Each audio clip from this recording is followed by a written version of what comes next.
கதவு திறந்துதான் இருக்கு, வாங்க.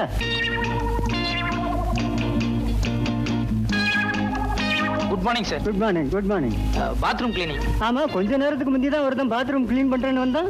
சார் இது 5 ஸ்டார் ஹோட்டல், அதனால எவ்ரி half an hour அடிக்கடி நாங்க க்ளீன் பண்ணுவோம். ஆமா, அப்ப வந்தவன் காக்கி சட்டை போட்டுக்கிட்டு தோட்டி மாதிரி இருந்தான். நீ என்னடானா கலர் சட்டை போட்டுக்கிட்டு மைனர் மாதிரி வந்து நிக்கிறியப்பா. சார் அவங்க எல்லாம் படிக்காதவங்க, அதான் காக்கி சட்டை போட்டுருந்தாங்க. நான் வந்து MA வரைக்கும் படிச்சிருக்கேன், அதான் கலர் சொக்கா எல்லாம் போட்டிருக்கேன். MA வரைக்கும் படிச்சவனா? அப்ப நீ நல்லா தான் கிளீன் பண்ணுவா. போ. க்ளீன் பண்ணது கொஞ்சம் நேரம் ஆகும், ஒன்னும் நினைச்சுக்காதீங்க. நினைக்க மாட்டேன், சுத்தமா கிளீன் பண்ணு போ. நல்ல காலம் ஜோதிட வார இதழ், ஆசிரியர் புலியூர் பாலு.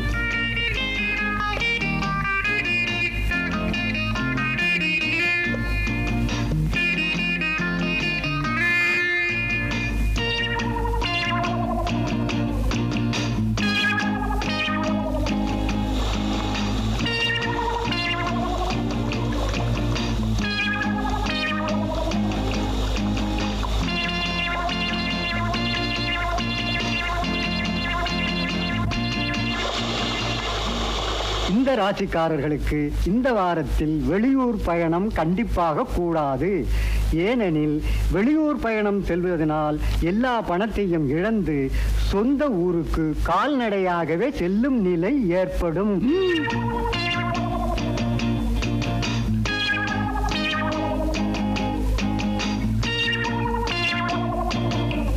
10ஆம் இடத்தை இப்ப சனியும் கேதுவும் சூரியனும் பார்க்கறதுனால நிறைய பண விரயம் ஏற்படும். சிலர் நல்லவர் போல் நடித்து மோசடி செய்வார்கள். ஆக இன்னைக்கு நம்ம நிலைமை சரியில்லை. சார் க்ளீன் பண்ணிட்டேன், உள்ள உங்க ப்ராப்பர்ட்டிஸ் எல்லாம் கரெக்டா இருக்கான்னு ஒரு தடவை செக் பண்ணிக்கோங்க. அட என்னப்பா ப்ராப்பர்ட்டிஸ், சோப்பு சீப்பு பல்படி அது இதுன்னு ஏதாவது இருக்கு சார்? 5 பைசா சமாச்சாரமோ 10 பைசா சமாச்சாரமோ அது பிரச்சனை இல்லை சார். எதுக்கு நீங்க ஒரு தடவை செக் பண்ணிட்டீங்கன்னா நல்லா இருக்கும். என்ன செக்அப் பண்ற? பல்பொடி சோப்பு சீப்பை போய் என்ன செக் பண்ண வேண்டியிருக்கு? நாளைக்கு ஏதாவது ஒன்று காணாம போயிடுச்சுன்னு சொல்லி நீங்க ரிப்போர்ட் பண்ணீங்கன்னா எனக்கு உத்தியோகம் போயிடும். தயவுசெய்து ஒரு தடவை செக் பண்ணிக்கோங்க. என்னப்பா அதை விட மாட்டேன்ற. வாங்க சார், செக் பண்ணுங்க ப்ளீஸ். வாங்க, என்னைக்காவது திடீர்னு ஒரு நாளைக்கு நீங்க வருவீங்க, அப்புறம் கடைசியில் உத்தியோகம் போயிடுச்சுன்னா ரொம்ப ஆபத்தாயிரும்ல. நல்லா செக் பண்ணிக்கோங்க. நல்லா இருக்கா இது? ஏண்டா கதவை சாத்துற? டேய் கதவை சாத்தாதடா. டேய் கதவை தரடா. நான் அப்பவே நினைச்சேன் உன் பாத்ரூம் கிளீன் பண்ற மாதிரி தெரியலையே. நான் நினைச்சதெல்லாம் சரியா போச்சு. Hello, this is from 209. Drinks என்ன மேடம் இருக்கு சாப்பிட்றதுக்கு? நோ ஹார்ட் ட்ரிங்க்ஸ் வேண்டாம், கூல் ட்ரிங்க்ஸ் என்ன இருக்கு? ஒன்று பண்ணுங்க, பாதாம் கீரில் ஒரு 2 அனுப்புங்க. ஒன்று இப்போ நான் சாப்பிட்டுக்கிறேன், இன்னொருத்தர் பாத்ரூம்ல குளிச்சுட்டு இருக்காரு, அப்புறமா வந்து அவர் சாப்பிட்டுக்காரு. Right, thank you madam. பீரோவில் மணிப்பர் வச்சிருக்க, அடிச்சுட்டு போடாதடா. டேய் கதவை தரடா.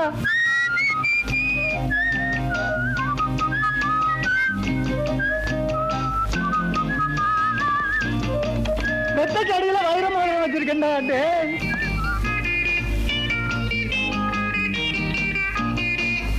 கும்பிடுறேன், பசிக்கு ஏதாவது இருந்தா கொடுங்களேன். ஓ, கை காலெல்லாம் நல்லா தானே இருக்குது, பிச்சை எடுக்கிறியா? வெக்கமா இல்ல? எங்க நான் இடத்துல போய் திருடியா? அட நீ ஒண்ணு நேத்தான் ஜெயிலிருந்து வந்தா மறுபடியும் திருட சொல்றான். போயா தம்பி, எனக்கு 5-6 புள்ள குட்டிங்க.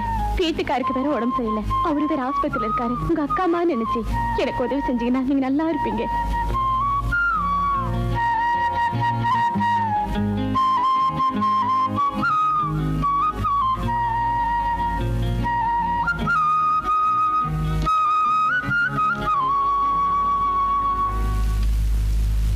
கும்பிடானுங்க. ஊரு புளியம்பட்டி, என் பேர் பண்டாரம். சினிமாவில் ஆயிட்டு கொடுக்கலான்னு வந்தேன். ஒருத்தன் எம்ஜிஆர் தெரியும் சிவாஜி தெரியும்னு கூட்டிட்டு போய் கையில இருந்த பணத்தையும் காசையும் புடிங்கிட்டு விட்டான். இப்ப சாப்பிட்டு 3 நாள் ஆச்சு. கொஞ்சம் பணம் கொடுத்தா எங்க ஆட்சி டவுன பக்கம் வரும், கொடுத்து அனுப்புறேன். ஊர்ல அப்பனும் ஆத்தாளும் என்ன பண்றாங்க? உழவுதாங்க தொழில். கூட பிறந்தவங்க எத்தனை பேரு? 3 ஆம்பளைங்க 3 பொம்பளைங்க. அது நான் தாங்க மூத்தவன். ஏயா, ஏர் ஓட்டுற தொழிலை பார்க்காம சினிமாவில் என்ன ஆயிட்டு வேண்டி கிடக்கு? வீட்டுக்கு மூத்தவேன்னு சொல்ற, கூட பிறந்த தங்கச்சிகளுக்கு கல்யாணம் பண்ணி வைக்கணுங்கிற பொறுப்பே இல்லையே. எல்லாம் தலை விதியா. அங்கிருந்து வந்துட்டானுங்க சினிமாவில் நடிக்க. பய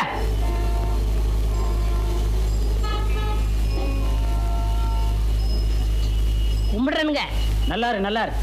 ஊர் புளியம்பட்டி, என் பேர் பண்டாரம். சினிமாவில் ஆயிட்டு கொடுக்கலாம்னு. என் சொந்த ஊர் வேப்பம்பட்டி. நானும் கேஸ் தான்.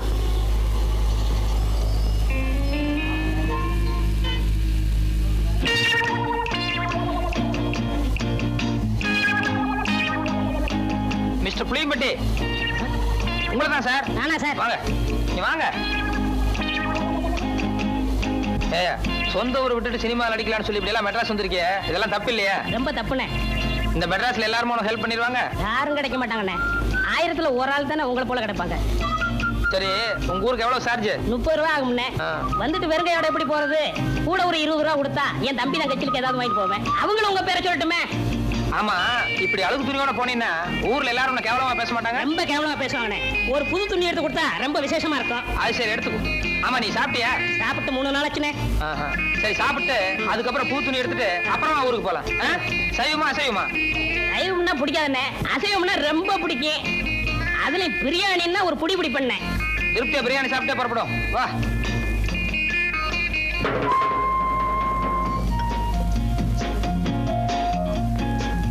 என்ன சாப்பிடுற? சூடா என்ன இருக்கு? அறை இருக்கு. ஏயா, நேத்துல இருந்து ஒண்ணுமே சாப்பிடல. என்ன ஒரே ஒரு இட்லி வாங்கி கொடுத்தா போதுன்னு இப்ப சூடா கேக்குதோ? இல்ல, சாப்பிடுறோம்.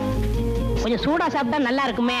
அதான் கொஞ்சம் இடம் கொடுத்தா போதுமே, தலைக்கு மேல எரிதுவீங்களே. என்னப்பா, என்ன இருக்கு? Parotta, biryani, chicken fry, chicken masala, fish item, ginger chicken, chilli chicken, mutton fry, mutton masala, omelette. நீ புதுசா? ஆமாங்க. அதான் திணறேன். சரி, நான் சொல்ற மாதிரி செய்ய. 2 புரோட்டா மட்டும் எனக்கு எடுத்துக்கோ. இப்பதான் நான் வீட்டுல சாப்பிட்டு வந்தேன். இவருக்கு சிக்கன் பிரியாணி, மட்டன் மசாலா, அப்புறம் முட்டை பரோட்டா, அப்புறம் மீன், கருவாடு, இன்னும் என்ன இருக்கோ மனம் போல கொண்டு வா. சரி அண்ணே, சத்தியமா சொல்றேன்னே, என் வாழ்க்கையில உங்களை மறக்கவே மாட்டேன்னே. இது சத்தியம்ண்ணே. கவலையே படாத, நீ என்ன மறக்கவே முடியாது. ஏன்னா இந்த அளவுக்கு மெட்ராஸ்ல உனக்கு யாரும் செய்யவே முடியாது. அண்ணே, ஊருக்கு போய் பணம் அனுப்புறேன்னே, உங்க அட்ரஸ் கொடுங்கண்ணே. அட்ரஸா? நோ, எனக்கு விளம்பரம் எல்லாம் பிடிக்காது. நான் எப்பவும் பிரதிபலன் எதிர்பார்க்க மாட்டேன். சில நேரங்கள் அதான் தேடி வர்றது உண்டு. இன்னும் நேரம் ஆக ஆக என் பெருந்தன்மையை பத்தி நீ தாராளமா புரிஞ்சுக்குவேன்.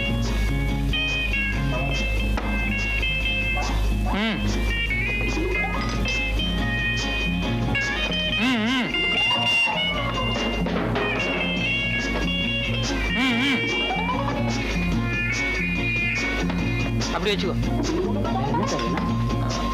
வேற கீழே பெட்டி கடைக்கு போய் ஒரு பாக்கெட் ஃபில்டர் வில்ஸும் ஒரு தீப்பெட்டி வாங்கிட்டு வா. காசு சார்? யோ, கல்லால போய் காசு வாங்கிட்டு போய, எல்லாத்துக்கும் சேர்ந்தாப்புல பில் போட்டுக்கலாம். சரி சார். ஓ, என்ன ஆறிட போகுது, சாப்பிடலாமா? எல்லாம் உனக்கு தான், மனம் போல சாப்பிடு.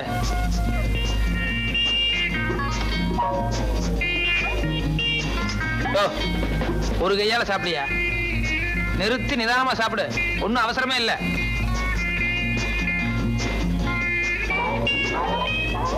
சாப்பிடு சாப்பிடு.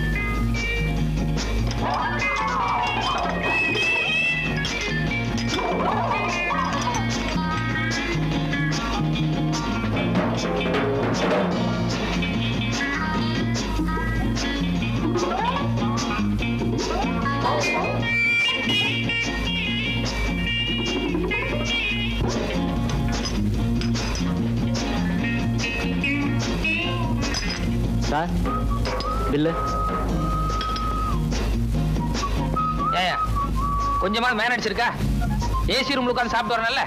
என் கூட வந்தவர் உள்ள சாப்பிட்டு இருக்காரு, கொஞ்சம் கூட டீசென்ட் எல்லாம் பில்லு கேக்குறியா? சாரி சார், நீங்க இங்க சாப்பிட்டீங்கன்னு நினைச்சிட்டேன். பரவாயில்ல. இதுக்கு தான் என் பிரஸ்டீஜ் தகுந்த மாதிரி பெரிய ஹோட்டலுக்கு போகணுங்கிறது. இந்த மாதிரி ஒன்றைய ஹோட்டலுக்கு வந்து இப்படி தான் இருக்கும். எக்ஸ்கியூஸ் மீ, நீங்க போங்க சார். போங்க. இனிமே இப்படி பிகேவ் பண்ணாத. பரவாயில்ல, போங்க.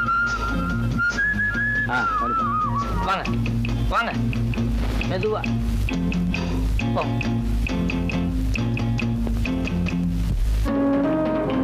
சார், சத்தியமா அந்த ஆளு யாருன்னு தெரியாது சார். என்னை ஏமாத்த இங்க கூட்டிட்டு வந்துட்டான் சார். பொய்யாடா சொல்றேன்? 60 ரூபாய் 20 பைசா பில் ஆகுது சார். ஏன்னா இவனுக்கு ஒரு வேளை சாப்பாடு போட்டு ஒரு மாசத்துக்கு மேல வாங்கணும். ஏய், நீ சாப்பிட்டது கூட பெருசு இல்ல, உன் கூட வந்தானே தோஸ்து, அவன் என் ஹோட்டலை பார்த்து ஒன்றே ஹோட்டல்னு சொல்றான். விட்டுருங்க. கையெடுத்து கும்பிடுறையா, காலங்காத்தால தகராறு பண்ணாதையா. என்ன அள்ளி முடிஞ்சவன் நினைச்சிட்டு இருக்கியா? என் சொந்த ஊர் ஆண்டகாம்பாளையம். அங்கிருந்து கோயம்புத்தூர் 10 மைல். கோயம்புத்தூர்ல இருந்து மெட்ராஸ் 365 மைல். ஆக மொத்தம் 375 மைல். நேற்று ராத்திரி தான் கோயம்புத்தூர்ல இருந்து புறப்பட்டு இங்க வந்து இறங்கியிருக்கேன். ரயில்வே கட்டணம் எவ்வளவு தெரியுமா? 28 ரூபா 30 காசு. ரயில்ல ஃபேன் இருக்கு, படுக்க பெஞ்சு இருக்கு, பேச்சு துணைக்கு ஆள் இருக்கு, கக்கூஸ் இருக்கு. இவ்வளவு வசதி செஞ்சு கொடுத்து 12 மணி நேரம் விடிய விடிய ரயில ஓட்டி காலையில கொண்டாந்து விட்டுருக்கான். அவனே 28 ரூபா 30 காசு வசூலி பண்றான். நீ என்னடான்னா இந்த மெட்ராஸ்ல இருக்கிற பர்மா பஜாரு, என் பையன் படிக்கிற காலேஜ், அங்க இங்கன்னு சுத்தி 2 மணி நேரம் உன் வண்டியில இருந்ததுக்கு 20 ரூபா கேட்கிற. யாரு அப்பா சம்பாத்தியம் பண்ணதுன்னு நினைச்சிட்டு இருக்க? என்ன எழுச்ச வாய் நினைச்சிட்டு இருக்கியா? ஓஹோ காலங்கத்தால ஏயா கழுத்த இருக்கிற? எனக்கு ஒரு அவசரத்துக்கு ஐயோ ஆட்டோக்காரர எவனாலும் ஒருத்தன் கிராமத்துல இருந்து மெட்ராஸ் வந்தா இப்படித்தான் மிரட்டா? அவர் குடும்பத்தை வாங்கிட்டு போயா? ஏன் அப்படி எல்லாத்தையும் தகராறு பண்றீங்க? மெட்ராஸ் பேரையே கத்துறீங்க போல இருக்க. பாத்தியா? யோ, நமக்குள்ள என்ன தகராறு ஏதுன்னு சாரிக்காத அந்த ஆளு வந்த உடனே எவ்வளவு பெரிய நியாயம் சொல்லிட்டு போறாரு பாத்தியா? அவர் பெரிய மனுஷனா, நீ பெரிய மனுஷனா? ஐயோ யோ, உன்கிட்ட பேசுறது எனக்கு சக்தி இல்லையா? இப்ப எவ்வளவு தாயா தர்றேங்கிற? இந்த பாரு தம்பி, நான் 20 ரூபா தர்றதுன்னா சேலத்துல கொண்டு போய் விட்டுரு. அங்கிருந்து 8 ரூபாய் தான் நான் போய்க்கிறேன். இங்கே இறங்குறதுன்னா 2 ரூபாய்க்கு மேல ஒரு பைசா தர மாட்டேன். ஐயோ, இன்னைக்கு யாரு முகத்துல முடிச்சனோ? ஐயோ ஐயோ, இந்தாயா வச்சுக்கையா, இந்தாயா வச்சுக்கையா, போயா ஊர் வைக்காரியா, சாப்பிட்டு பேர சொல்லி ஊர் வைக்காரியா, போயா நல்லா போயா. ஐயோ ஐயோ ஐயோ ஐயோ ஐயோ ஐயோ.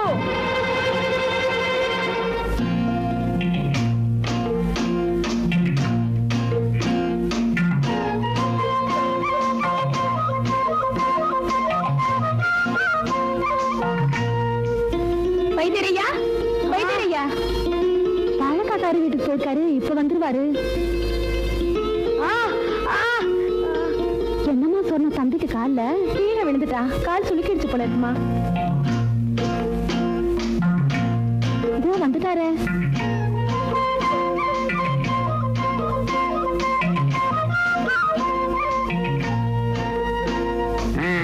என்னம்மா? கீழே விழுந்து காலை சுளுக்கிட்டான் போல இருக்கு, அதான் மந்திரிச்சிட்டு போலான்னு வந்தேன். கொஞ்சம் வேப்பங்க கொண்டா ஊத்திக்க.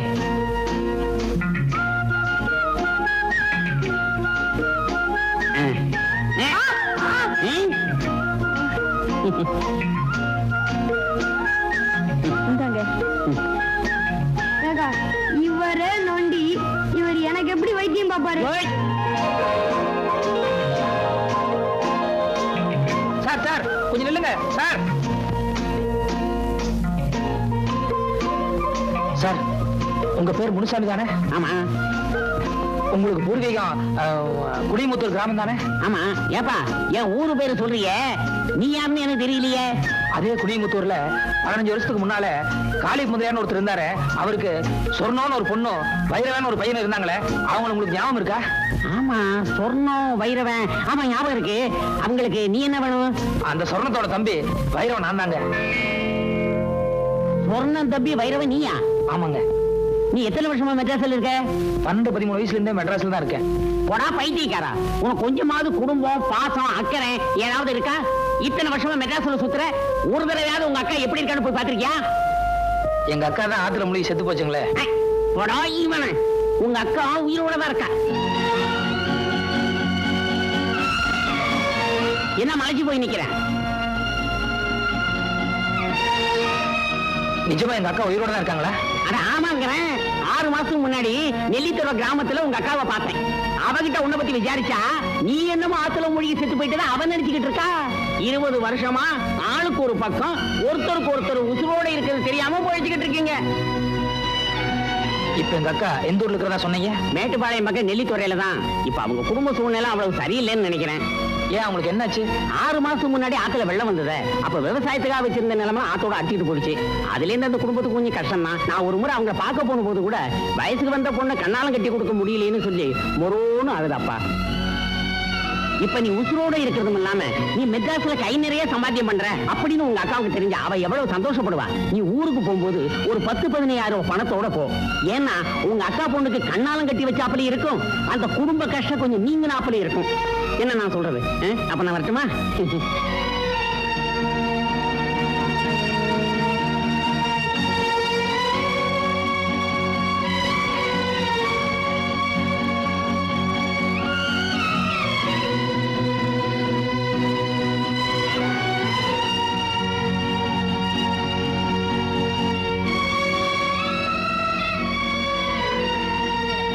இப்ப அவங்க குடும்ப சூழ்நிலை அவ்வளவு சரியில்லைன்னு நினைக்கிறேன்.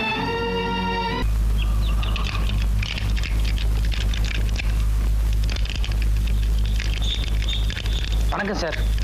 சைக்கிள்லாம் வெளியே போயிருக்குங்க, சைக்கிள் இல்ல. இல்லைங்க, எனக்கு ஒரு வேலை வேணும். வேலையா? ஆமாங்க, நான் மெட்ராஸு டிஐ சைக்கிள் கம்பெனியில் வேலைக்கு இருந்திருக்கிறேன். சைக்கிள் ஓவர் ஆயிலிங், பஞ்சர் போடுறது, வீல் பெண்ட் எடுக்கிறது எல்லா வேலையும் எனக்கு தெரியும். அப்படியா? எனக்கு கூட ஒரு ஆளு தேவைதான். சம்பளம் என்ன எதிர்பார்க்குறீங்க? வேலையை பார்த்துட்டு நீங்களே போட்டு கொடுங்க. இது சின்ன கிராமம், வண்டி அந்த அளவுக்கு ஓட்டம் இல்லை. இஞ்சி மிஞ்சி கொடுத்தா ஒரு 2 ரூபாய் கொடுக்கலாம். சரிங்க. இந்த பாருங்க தம்பி, காசு விஷயத்துல நான் கரெக்டா இருப்பேன், அதே மாதிரி வேலை விஷயத்துல நீங்க கரெக்டா இருக்கணும். சரிங்க, தேங்க்ஸுங்க. போங்க, அந்த வீலுக்கு பெண்ட் எடுங்க. முருகா.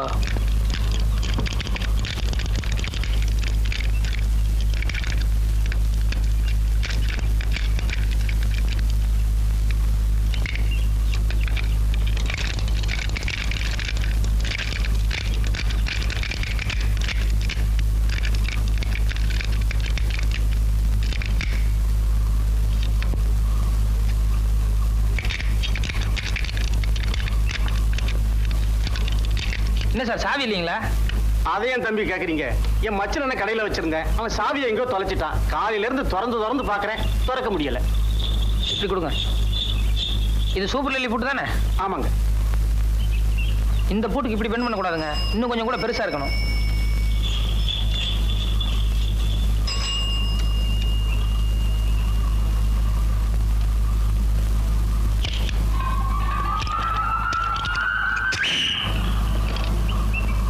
Okay sir. அப்பா மோராசா, கொஞ்சம் இப்படி வாங்க. ஏன் சார்? வா, அந்த 2 ரூபாய் கொடுங்க. ஏன் சார் 5 ரூபாய் தர போறீங்களா? ஆமா. ரொம்ப நல்ல மனசு சார். போயிட்டு வாங்க. ஏன் சார்? இந்த பூட்டை இவ்வளவு சீக்கிரம் திறந்த உனக்கு கல்லாப்பட்டியை திறக்க எவ்வளவு நேரம் ஆகும்? சார், நான் வந்து நீங்க கேட்டீங்களா சார் திறந்த இல்ல? Sir sir sir. ஐயா வாங்க வாங்க, உட்காருங்க. அம்மனே ஒரு கிளாஸ் மோர் கொண்டு வா, இல்லாட்டி காபியாவது கொண்டு வா சீக்கிரம். ஐயா நீங்க இந்த வீட்டு ஓனரை பார்க்கணும். ஓனர் நான் தானுங்க. இந்த வீடு, இதை சுத்தி இருக்கிற 30 ஏக்கரா தோட்டம், பூமி எல்லாம் நம்மளுக்கு தானுங்க. மாசம் ஒழுங்கா கரண்ட் பில் கட்டிடுங்க, மாசம் வரி கட்டிடுங்க. ஆபீசரியா நீங்க? அது நான் ஆபீசர் இல்ல, வேலை தேடி வந்திருக்கேன். என்னது வேலை கேட்டு வந்தியா? அங்க ஒப்பமான மாலை சொல்றதுக்கு என்ன கேடு? வாயில கொலக்கட்டை வச்சிருந்தேன். இல்ல சார், நான் முதல்லயே சொல்லலாம்னு நினைச்சேன். அதுக்குள்ள நீங்க காஃபி ஏதோ கொண்டு வர சொன்னீங்க. சரி குடிச்சிட்டு சொல்லலாம். எந்திரி மேல. வேலை கேட்கற லட்சணம் பார்க்க கொஞ்சம் கூட மறுவாரம் இல்லாம. ஆமா, பேண்ட் சட்டை போட்டுட்டு என்ன வேலை பார்க்க போற வயக்காட்டுல? சார், எனக்கு நல்லா ஏறு பிடிச்சி உள்ள தெரியும் சார். சர்க்கார் அதுக்காக படிச்சு பட்டமெல்லாம் வாங்கியிருக்கேன் சார். வயக்காட்டு வேலைக்கு பட்டம் வாங்கி 5 ஆச்சு போய் வேற வேலை பாரு. சார், என்ன நீங்க சாதாரணமா நினைக்காதீங்க சார். நான் இன்னைக்கு உழுதுன்னா நாளைக்கே பயிராகும் சார். நெசமாவா? சத்தியமா சொல்றேன் சார். இன்னைக்கு ஒரே ஒரு நாளைக்கு சந்தர்ப்பம் கொடுங்க, நீங்க அப்படியே அசந்துருவீங்க சார். சார் ஒன்னும் யோசிக்காதீங்க சார். சரின்னு சொல்லுங்க சார். சரி, வடக்கு மாடு கட்டி இருக்கு, தெற்க பூமி இருக்கு, புடிச்சிட்டு போய் உழுப்போம். சாயந்தரம் வரைக்கும் நீங்க என்ன பண்ற நானும் பாக்குறேன். ரொம்ப தேங்க்ஸ் சார், வரேன். மாடு எந்த சைடுலன்னு சொன்னீங்க? இந்தாங்க. யார் அந்த ஆளு? எவனோ கொலை மாட்டிட்டு வந்தான். நான் ஆபீசர் ஆகும் நினைச்சு மோர கொண்டு வர சொன்னேன். அவன் என்னடா கடைசியில வேலை கேட்டு வந்திருக்கான். இப்ப அந்த ஆளை எங்க அனுப்பிச்சிங்க? வயல்ல நல்லா உழ தெரியும்னு சொன்னா, எப்படி உழறான்னு பார்க்க நம்ம வயலுக்கு அனுப்பி வச்சிருக்கேன். ஆமா, கொழா மாட்டமெல்லாம் உழுது உருப்பட்ட மாதிரி தான். அப்படி சொல்ல முடியாது பிள்ளை. இந்த காலத்து கொழா மாட்டின பசங்க நம்மளை விட ஆழமா உழுதாலும் உழுவானுங்க. ஐயோ, என்னங்க நம்ம பசுமாட்டை காணங்க. பின்னால கட்டி இருக்கோம், போய் நல்லா பாரு. நல்லா தேடி பார்த்துட்டேங்க. புடிச்சுட்டு போயிட்டாங்களா? நட பாக்கலாம். கடவுள் என்னும் முதலாளி, கண்டெடுத்த தொழிலாளி, விவசாயி. கடவுள் என்னும் முதலாளி, கண்டெடுத்த தொழிலாளி, விவசாயி. என்ன வளம் இல்லை இந்த திருநாட்டில், ஏன் கையை ஏந்த வேண்டும் வெளிநாட்டில், ஒழுங்காய் பாடுபடு வயக்காட்டில், உயராதோ உன்மதிப்பு அயல் நாட்டில், விவசாயி. அட பாவி சண்டாளா, பசுமாட்டை போட்டு விடுறாரு. அடே ஐயோ, பசுமாடா? உன்னைய ஒரே சாத்திரம் பாரு. வர்ற வேகத்தை பார்த்தா கவுண்டர் பின்னிடுவார் போலுக்க. ஓடாத, அடே, ஓட ஓடாதே ஓடாதா ஓடாதா ஓடாத உன்னை விடமாட்டேன் உனக்கு ஓடாத